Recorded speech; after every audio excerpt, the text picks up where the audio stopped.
As I look around, since the only thing I see in here is family, I'm going to speak as if we're family. And I have two spiritual thoughts that are with me now. The first one is, God makes no mistakes. He definitely makes no mistakes. Everything that happened was intended to happen.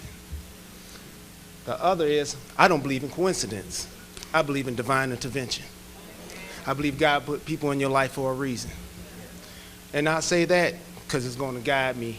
Well, start with, when I initially planned on coming up here and speaking today, I planned on coming with a speech. But that's not how I would talk to Hadiya. That's not how I talk. I have conversations. So I'm going to have that conversation with you. Yeah. Never in a million years would I would have thought, and you know this, because you know me, the thing that destroyed my family would have happened to you. When I became Hadiya's godfather, it wasn't a title I was given, it was a title that was earned. I love that child.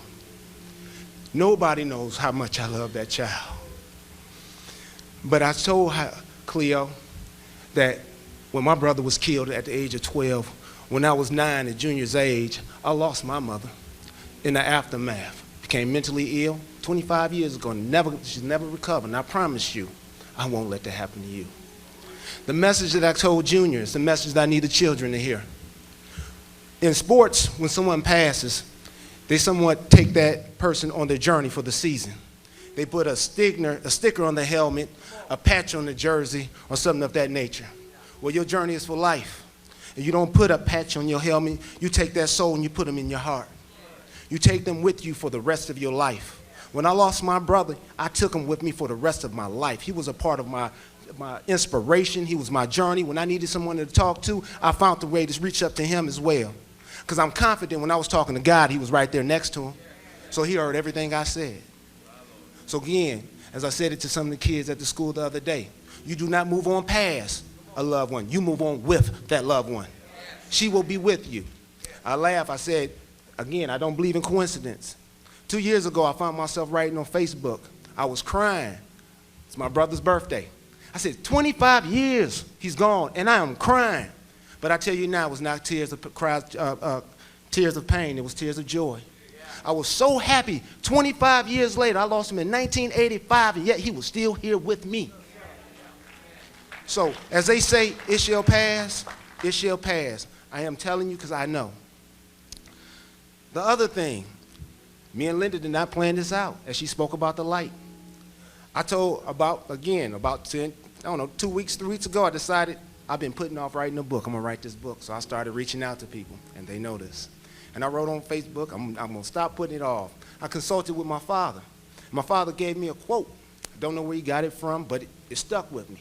He says, where there is darkness, there will be evil. We know this.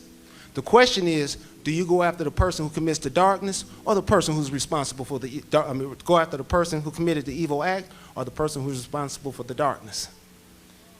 Just think about it. Where there's darkness, there will be evil. As we talked about it, he said, we're responsible for that darkness because we failed to shine our light.